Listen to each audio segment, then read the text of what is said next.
पहले जानना चाहेंगे आपकी इंडियाज गॉट टैलेंट की जर्नी के बारे में, कैसी रही अभी तक? सर बहुत ही अमेजिंग जर्नी रही है, जितना प्यार मिला है लोगों का बहुत ही खुशी होती है जब इतना ज़्यादा प्यार मिलता है। और सर मैं बीट बॉक्सिंग करता हूँ, भैया फ्लूट बजाते हैं, इतने साल से मेहनत कर रहे हैं। तो सर वो जब मेहनत लोगों का जो प्यार मिला है हमारी मेहनत पे, आई थिंक वो हमें बहुत ही मज़े आए, बहुत ही आनंद आया उस प्यार को आई थिंक पाना।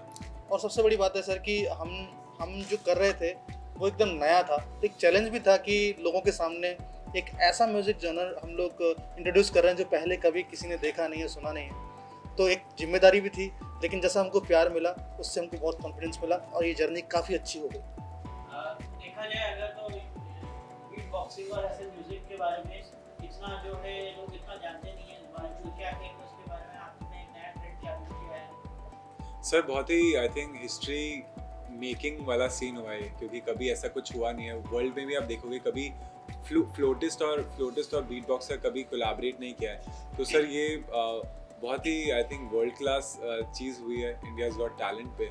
और सर इंडिया का टैलेंट तो वैसे ही वर्ल्ड क्लास है, क्योंकि हमें वहाँ से इनवाइट आता है वहाँ के गॉट टैलेंट से, हम किसी को नहीं बुलाते। So India's Got Talent I think बहुत बड़ा मंच है और हम बहुत शुक्रगुजार है कि उन्होंने हमें चुना और हमें विजेता बनाया। और सबसे खुशी की बात यह है सर कि इस म्यूज़िक की एक विशेषता है कि इसमें हमारे हिंदुस्तान का शास्त्रीय संगीत भी है और वेस्टर्न रिदम है। तो इसका जो साउंड निकल के आ रहा है वो ग्लोब पे छा रहा है, तो पूरे ग्लोब से हमको बहुत प्यार मिल रहा है। जजेस की बात की जाए तो जजेस से कैसा सपोर्ट मिल पाया आपको अभी तक? सर बहुत ही अमेजिंग जजेस है। बहुत ही ऐसे लग रहा था कि जब भी हम परफॉर्म करते थे कि एक फैमिली के सामने परफॉर्म कर रहे हैं हम, और कभी भी कोई प्रेशर फील नहीं किया हमने, क्योंकि जितना हमें वार्म था, जितना प्यार हमें जजेस से मिला है, सारे ही बहुत ही पसंदीदा हमारे जजेस। लाइक हम बहुत पसंद करते हैं उन्हें, क्योंकि आई थिंक सब अपनी फील्ड में महारत ही उन्होंने हासिल कर रखे, महारत ही हैं वो।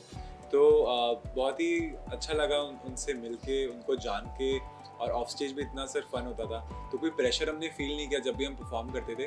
बस ये होता था कि जो हमने पहले परफॉर्म किया उससे हम बेटर परफॉर्म करते रहे और एंटरटेन करते रहे सबको। और उन्होंने ऑन और ऑफ स्टेज हमारा हमेशा कॉन्फिडेंस बढ़ाया है। ऐसा लगता था जैसे हम अपने परिवार के सामने परफॉर्म कर रहे हैं।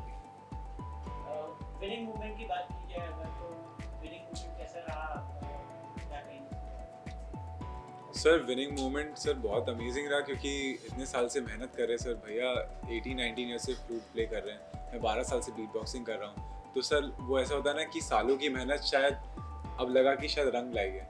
तो वो एक बहुत ही अच्छा अचीवमेंट सा लगा कि क्योंकि सर क्या हमारे पास अल्फाज नहीं है, जो है वो धुन और ताल है। और हम पहले सर थोड़ा बैक एंड पे प्ले करते थे, बट अभी हमारे नाम से हमें इंक्वायरीज आते हैं, हमें शोज़ मिलने लगे हैं। तो सर बहुत ही स्पेशल फील कर रहा है कि इंडिया ने इतना ओपनली हमें एक्सेप्ट किया है और इतना प्यार दिया है।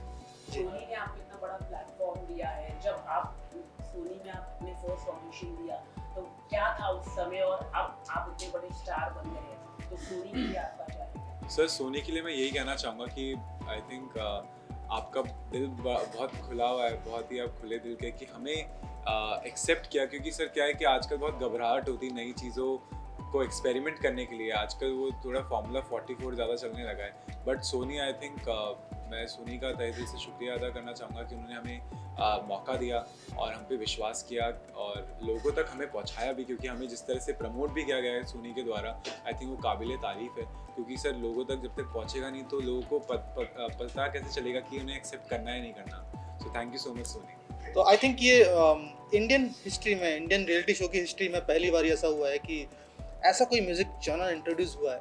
और हम बहुत खुश हैं कि भगवान ने हमको ये मौका दिया, सोनी ने ये हमको मौका दिया, इंडियाज़ गॉट टैलेंट ने ये मौका दिया। Thank you so much ma'am. जैसा कि आप जानते हैं कि इंडियाज़ गॉट टैलेंट फेस्टिवल एक बहुत बड़ा मंच है, उसमें कंपटीशन लेवल ऑब्वियसली बहुत एक्सट्रीम होगा। तो आपका क्या कहना है उस कंपटीशन लेवल के बारे में जो आप लोगों ने फेस किया? मैम टू बी ऑनेस्ट हमने कभी सोचा ही नहीं कि कंपटीशन है। बस हमारा एक ही एम था कि हमने जो पहले परफॉर्मेंस दी है उससे बेटर परफॉर्म करना है। सारे लोग अपने ही लोग थे, वैसे कभी कंपटीशन फील नहीं हुआ। क्योंकि मैम आर्ट बहुत सब्जेक्टिव है, आपको कोई आर्टिस्ट पसंद हो सकता है मुझे ना पसंद हो, तो बहुत सब्जेक्टिव है। Of course it's a competition, but at the end of the day हम बस खुद से बेहतर करना चाहते थे और वही हमारा एम रहा एंड आई थिंक इसलिए हमारी परफॉर्मेंसेस हमेशा एनहांस होती रही and I think that's why we are the winners of India's got talent season 9। Show के अपनी जर्नी की बात करते हैं, कांग्रेचुलेशन सीखने के लिए, और 4 जजेस थे शो के, मैं सबके नाम लूंगा, आपका बेस्ट मोमेंट दोनों का क्या था उन जज के साथ में बताइए। स्टार्ट बाय बादशाह। हम उनके गोल्डन बजर थे तो उन्होंने सबसे पहले गोल्डन बजर दिया हमें एंड उन्हीं की वजह से हमने आई थिंक हमने ट्रॉफी जीती है। Shilpa Shetty. Very warm, very kind, very loving, बहुत लविंग है ना? बिल्कुल ऑफ कोर्स। मनोज सर।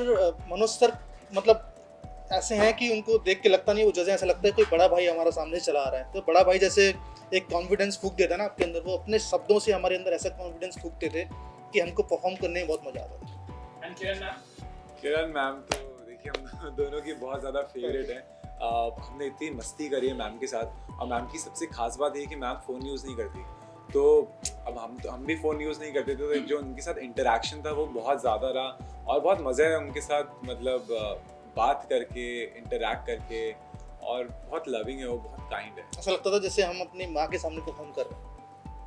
जो 2 डिफरेंट टैलेंट फॉर्म्स है आपके, उसको आपने फ्यूजन बना के प्रेजेंट किया, जहां से आप आते हो, now you are successful, events मिल रहे हैं, नॉन मिल रहे हैं, अभी भी लोग हैं जो स्ट्रगल कर रहे हैं, तो उनको क्या मैसेज देना चाहोगे एस्पिरेशन के तौर पे? सर आई थिंक जो म्यूज़िक कर रहा होता है वो स्ट्रगल नहीं करता, वो सिर्फ म्यूज़िक कर रहा होता है, ये मेरा मानना है। और अभी भी मैं ये कहना चाहूँगा कि हमें ट्रॉफ़ी मिली है और पर अभी बहुत काम करना बाकी है, शायद तब हम बोल पाएंगे कि हम शायद सक्सेसफुल हुए हैं, क्योंकि ट्रॉफ़ी मिली है हमें सर, पर हमारा ये भी एक दिली इच्छा है कि जो भी up and coming beat boxers है, फ्लूट प्लेयर्स है, जो भी इंस्ट्रूमेंटलिस्ट है, जिससे हमें ये प्लेटफॉर्म मिला है, उन्हें भी मिले और उन्हें भी वो रिकग्निशन मिले, ताकि वो उसे एज अ करियर चूज़ कर सके और बहुत पैसे कमा सके, बहुत नाम और शौहरत कमा सके। अगर कोई भी चीज़ विदाउट स्ट्रगल के अगर मिलती है तो मुझे लगता नहीं है कि बहुत दिन तक रुकती है। तो अगर ठोकर खा के अगर आदमी आगे पहुंचता है तो उसको पता रहता है कि मुझे कैसा रहना है, कैसे आगे बढ़ना है। तो हमारे गुरुजी कहते हैं, गुरुजी पंडित हरिप्रसाद चौरसिया जी,